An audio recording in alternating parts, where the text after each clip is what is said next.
Welcome to another episode of the Health Connections. Today we welcome Barbara Hannan, currently the Global Social Media Strategist with Pitney Bowes.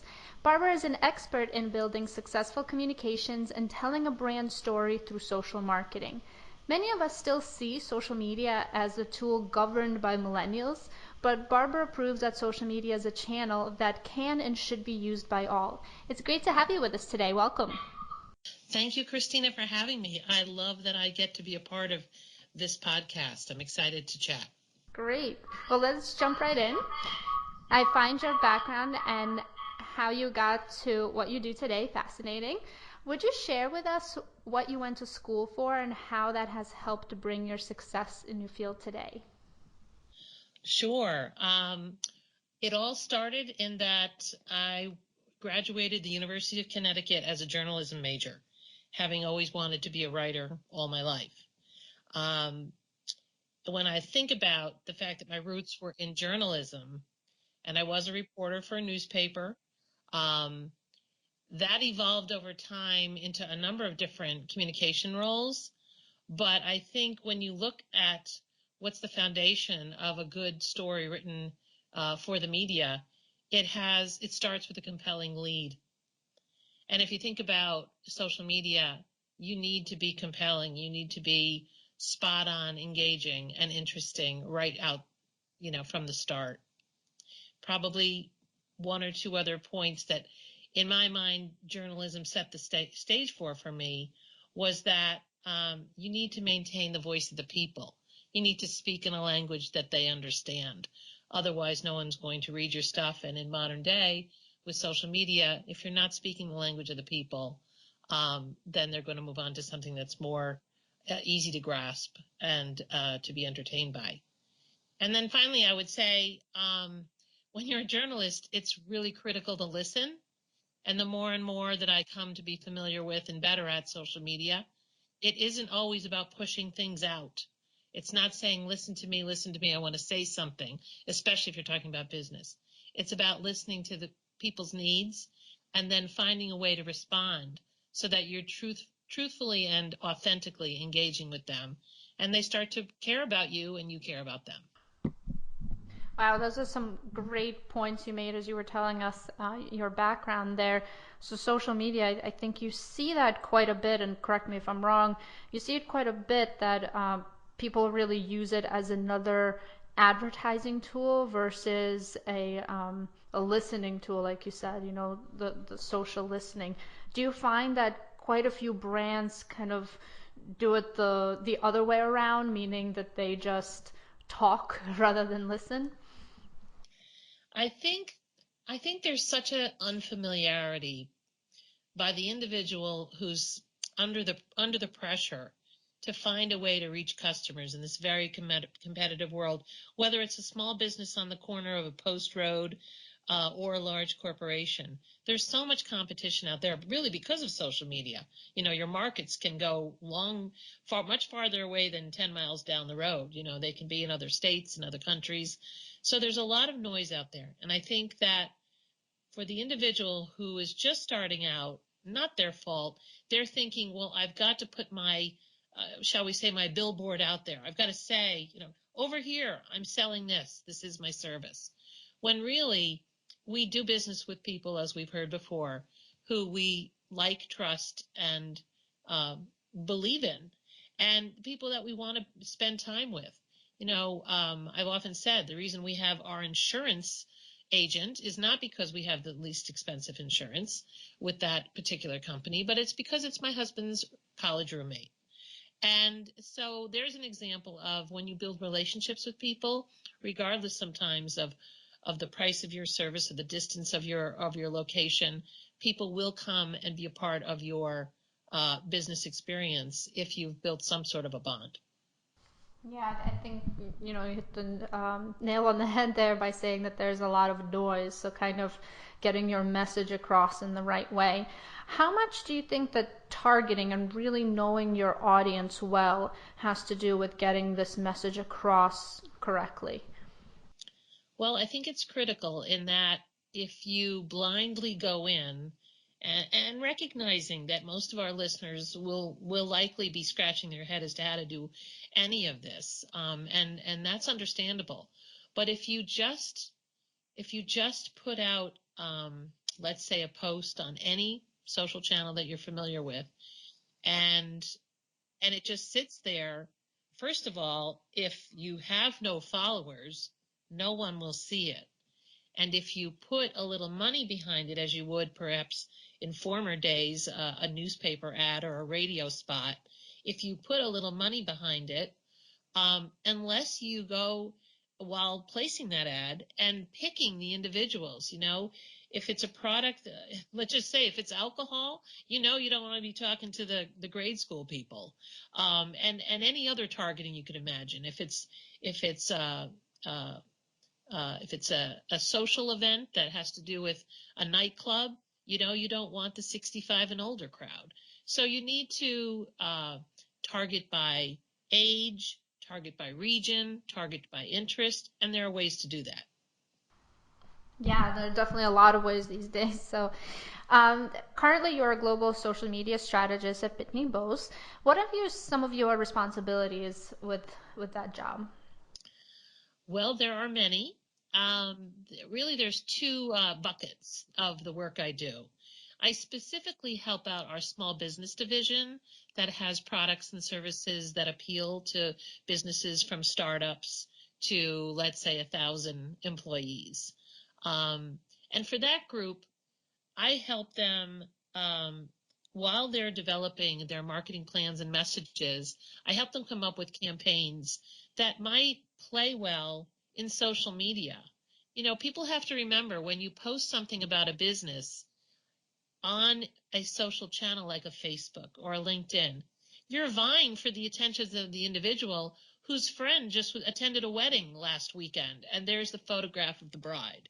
And so you can have this juxtaposition, if you will, of, you know, the top of a mountain that you've climbed and your friend's wedding, and then all of a sudden have, you know, um, an air conditioner because you sell air or repair air conditioners. It's got to be that you find a way to convey your message in a way that's appealing. And so I do that for the small business group on the and we develop campaigns that could be as simple as a tip of the week, which I wanted to share today because it's something that anyone who's involved with social media with a small business can consider. Something that's a helpful tip, that you're giving information rather than asking for something. The second bucket is the fact that we are a global corporation, and so it's important that we build our names like a Nike or a McDonald's or an Apple or a Google. It's important that we build our name around the globe.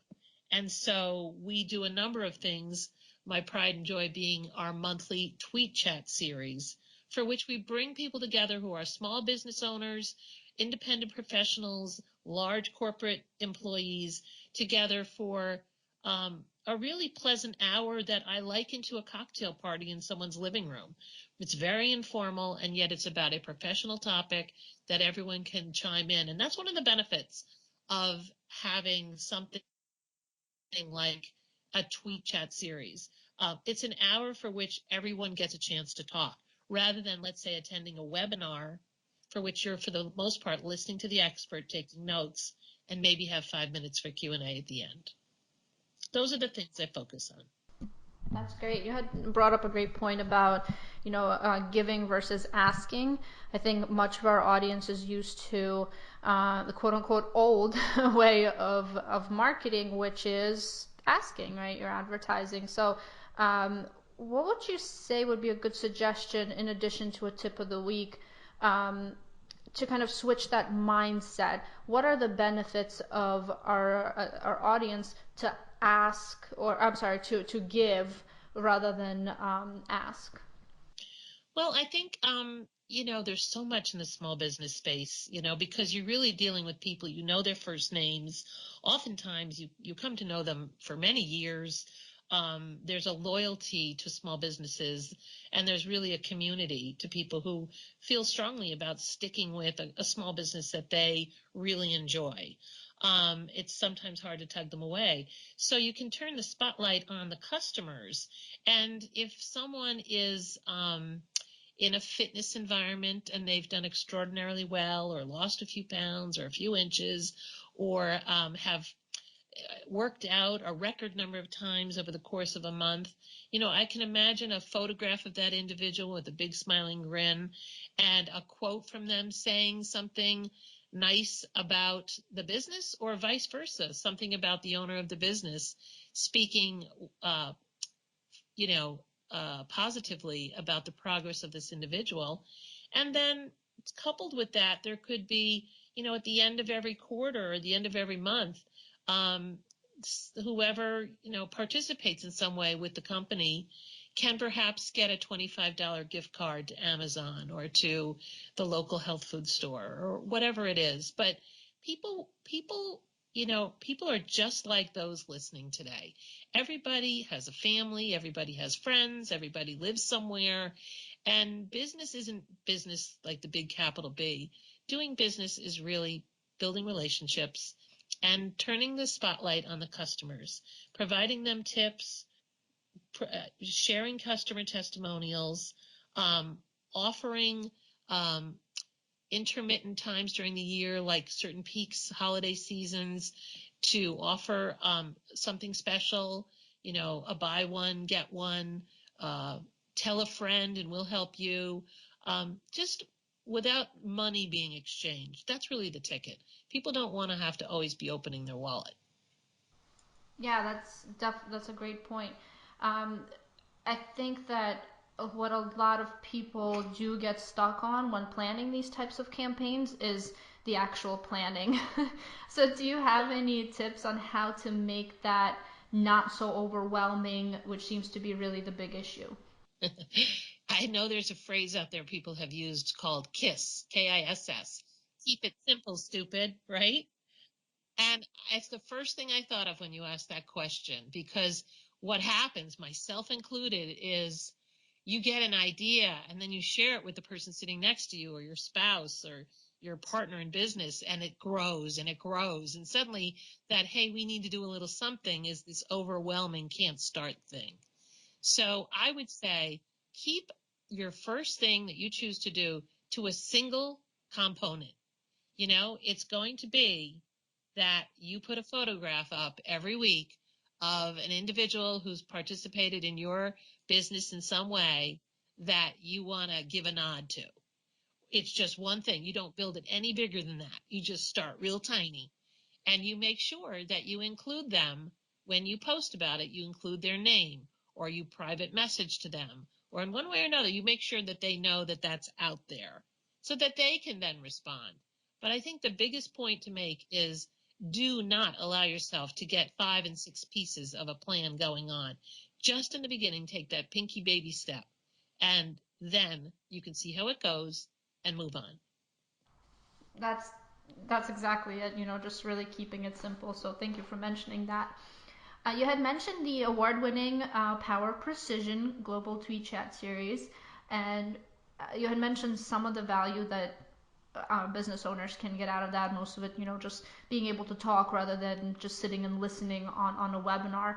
What other value do you find in doing those regular tweet chats? Well, I have to say there's so much value and it builds over time. On a grand scale for a large corporation, it is really hard to make people, however many billion are on the planet, know about your organization. It takes a lot of money and a tweet chat, which I just want to stop for a moment and just clarify that a tweet chat for anyone who's not participated is really a matter of going to the website Twitter, making sure you have a profile set up so you have access, much like Facebook, and then going into the search box and putting the hashtag and the phrase. Our chat is called hashtag power of precision. Kind of a funny name, but that's what it is. And when you get there, anything that you see on your screen is the conversation in real time. If no one's posting, it will stay frozen and nothing else will appear. As people post, Christina would post, then I would post, and you'd start to see our posts. And there's the conversation written out. And the value of that is that I mentioned it before. Rare is the time that people get an opportunity to voice their opinion. So if the conversation is, what are the most healthful ways to avoid gaining weight before the holiday season? And there's a tweet chat about it, well, everybody has an opinion and everyone really is interested in each other's opinions. You might have an expert, a resident doctor, or someone from your own organization who is leading the answers and making sure they really give the expert advice. But people want to be a part of something. And a tweet chat costs no money to physically execute. And what it does for us on a global scale is it allows people from Mumbai, India, and Brisbane, Australia, to talk with people in, Birmingham, Alabama, and LA, all in the same 60 minutes. And everyone in this modern time kind of finds value in understanding other parts of the world because business is no longer limited to geographic areas. And and as given business does not need to be global, oftentimes it might behoove it to grow into the next uh, suburb or the next state and beyond. So there's a lot of value. And I'll just add that it's an opportunity to network. If you're a baker and you are part of a chat, which I'm sure is out there, that has to do with bakeries, and you're on there, you might get ideas as to how to do things better, um, and to perhaps start doing new products for a bakery in another state because you have something unique that you create. There's all kinds of opportunities if you start to talk to people, just as if you were sitting on a bus at any time and having a conversation. You never know what comes of people talking to each other. There's always value. No, absolutely. And I think that's one part of social media that's so fantastic is that it really brings people together and it allows for very cost effective communication. And, one thing that you said was that people want to be a part of something. I think that's really fantastic. I think everybody would want to do a tweet chat, but I think where people may be stuck is how to really market it. Do you have some advice on how people could do that? So a tweet chat really does reside on Twitter, though I will tell you that we choose to put we've all seen what a promotion, I think everyone would pretty much understand what a promotional graphic looks. It's like, when a Broadway show has that poster of all the details, well, that's what we create, a single image that we blast around for about a week in advance, not really longer than that. People's lives are too busy to worry about something 2 and 3 weeks in advance. And it has the date and the time and the name and the topic. And if there is an expert, it's got their face and their name and that expert's Twitter handle. And then to promote it, what you could do is encourage the expert. If you're a health organization and you've invited someone from a dietary uh, company to be there, you could ask that individual to be sure to share it on their channel to draw others that they have a following for. That's one of the values of having someone on your tweet chat that has a little bit of a following. You might you might for sure include someone who has some level of a following, that is an expert for whatever it is. If you install pools, then find someone who happens to have a Twitter handle that has some following, who is an expert about, summer, backyard, whatever. I don't want to get too off the beaten path, but I think probably you need to put some money behind it. But I would say first time, no harm, no foul, is to spread the word amongst your friends who are on Twitter to join that first chat And that really brings me to another question I'm hoping we have some time for, and that is about being on Twitter itself, because that's a whole nother story. Many people are not. And to be on a tweet chat, you need to be active on Twitter. Yeah, absolutely, and we'll definitely get into that as well. So one of the one of the fantastic things that I think about you is that a lot of us assume that social marketing is really run by millennials. However, you're not a millennial and you're very successful at what you do in social marketing. So would you mind sharing with us which generation you're from? I would not mind whatsoever. I'm proud of the fact that I'm on that bottom ring of the very few last boomers before we hit Generation X. So I'm at the last of the people to be called boomers, um, and just touching the cusp of those who did not have parents from the greatest generation, for which I did. Wouldn't change a thing. Social media did scare me, Christina, for a really long time. I had two girls. Some years back, I had two girls approaching middle school, and Facebook was beginning to be a part of their lives. And of course, this goes back about 10 years now. So it was, Facebook has not been around forever. It's only been around, however, I should know, but, it was relatively new back then. And I was very unnerved to having, a fifth grader and a sixth grader, participating in Facebook. And I was really rigid. In fact, I called myself the Amish one because I really didn't want them to be a part of it. This goes back about 10 years, maybe 8. And what happened is I had an extraordinary boss at a former organization who saw in me the ability to inspire and motivate. And he said to me, I want you to manage my online community. And I thought he meant the community that is like up the street from me here, because that's how not familiar I was at the time. Well, fast forward, he taught me everything he knew. I was smart enough to know this was the future of communications. And that is now, I guess that's 8 years ago now. And what I will say about the generational thing, and there are many people in my social circle who are not active on social, and it does drive a line between, I really don't understand them because I have seen the light, and I'll tell you, I have not necessarily seen the light of millennials who are working in marketing. Sure, they've been plugged in all their lives, and they are plugged in for social media in a private, personal way. But I work with people of all ages, inside and outside of Pitney Bowes. And the truth is that social media is not necessarily used properly by many people, including millennials.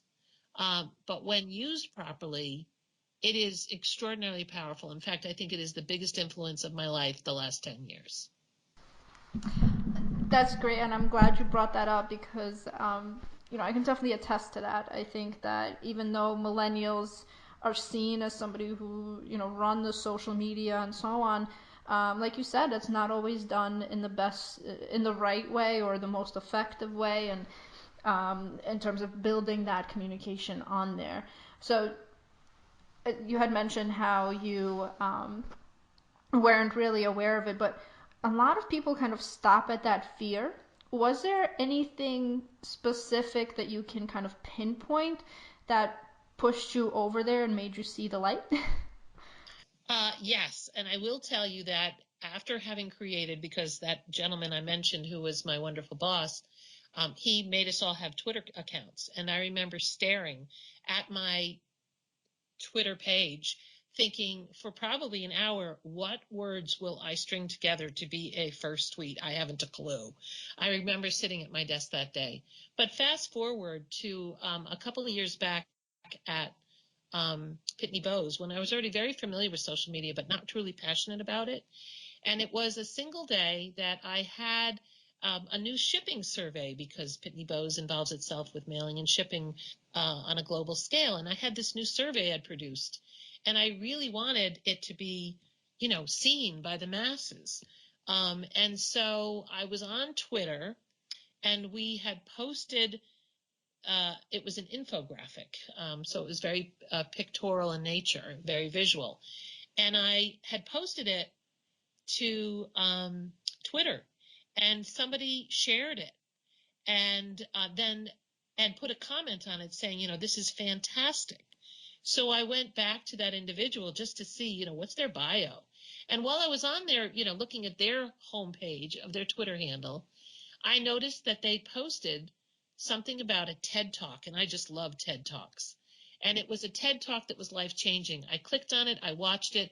It truly was an extraordinary woman talking about an extraordinary topic that would touch all our lives. And I responded back to the fellow who had posted, shared my shipping infographic and said, "Oh my gosh, thank goodness I've stumbled upon you. This was a life-changing talk." Fast forward, he then responded back to me. Then he private messaged me because he saw in my bio of my Twitter that I worked in small business. He is a small business expert. That is 3.5 years ago. We went from chatting online to meeting for business to suddenly bringing him in as an advisor to Pitney Bowes. And 3.5 years later, he is a full-on arm of a consultant to our organization. And it all started with a single tweet. And from thence, I have been absolutely enamored with the power of social media. Yeah, I mean that is definitely such a powerful story, and we would love for our listeners, also our TWC members, to definitely, you know, for this story to empower them to do the same, because you and I both know how powerful that can really be. But everything starts with the first tweet, like you said, right? So when building a social strategy, for their business, what would you say are the top three things to consider? Okay, three is tough, but you got to start at the beginning. So rather than jump ahead, I'll just start at the foundational bare bones. And it may be four if I cheat a little bit. You you have to decide what is it you got to do. Why are you getting on there? Do you need new customers? Do you need customers from a new region? Do you need your existing customers to just spend more money or spend more time? Do you want them to what is it you want to do? And single out what it is that you've got to make happen. One thing. And from there, decide what kind of measurement will it be. Will it be a success if 12 customers come through the door new over the course of 30 days? Will it be a success if 100 people or 12 people share whatever you post to social media? Um, start small. And then you have to, most importantly, decide who is it you're going after? Is it you're going after your existing customers? Because that's very different than going after a whole new age group or a whole new region. And I have kind of lost count, but you have to, before you get started, you have to check out your competition. If you are a bakery or a dry cleaner or a fitness center or whatever you are, you have to know what the competition is doing, and you have to work along with them, because it is better to be not combative to your competition, but to be smart and approach whatever you do with them in mind, so that you're not identical to them, but you're competitive with them. And the list goes on. But that's the beginning. You really have to start at the boring stuff. So one of the things that I find is that a lot of people don't want to be on social media because they're afraid that their competition might copy what they're doing, or and to me it seems a little silly, because you really want to be out there. But what would you say to people who feel that way, that their strategy might be stolen by competition? Hmm. I know everyone worries about that, but there's that other phrase, you got to be in it to win it. So your competition's out there. And I'd like to think whomever is going to go forward and reach out and have new people or existing customers, do something with their business, that they believe in their business. So I think that, it's certainly reasonable to approach a campaign that you start to be 10% less than your competitor, but I wouldn't make it be in your face. We're not, 10% less than the guy down the street. That that's not the way to go. It's, we care about you, so we want to offer you this special price for this, Valentine season. And you just keep an eye on the competition because you're smart.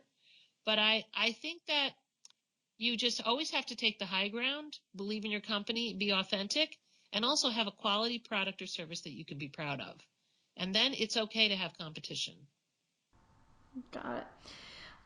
So a lot of it is also obviously communicating, right? We were talking about kind of giving and starting these conversations rather than just talking, right? So for our listeners who do want to build those successful communications, what are some tips on how they can engage with their audience rather than just talk? Engage with their audience rather than talk. So, um, one thing, I'm not sure if this will answer your question correctly, but one thing that is, the way everything is moving is to video, and you don't need a video crew to do video. People enjoy video. It can be very enjoyable, fun video, or it could be, I know a fitness center that are nearby us that I enjoy on my Facebook page. They have an instructor illustrate right there, how to do planks, how to do the proper plank. Um, or a baker is on Instagram, and she has a specific hashtag called Baking Bad, taking off on Breaking Bad, and she posts images with some levity of all of the snafus that she produces during the course of the week, as well as some of the beautiful things that she produces as well. Amazing cakes and things that all bakers can do. And so there's nothing to do with words with that. That is an image. And that kind of takes me to the subject of not everything on social has to do with words. Instagram and Snapchat and Pinterest are all things that really are showing your wares and sometimes providing humor associated with it. So you had mentioned a few social networks there. I think we all know the answer, but which one is your favorite?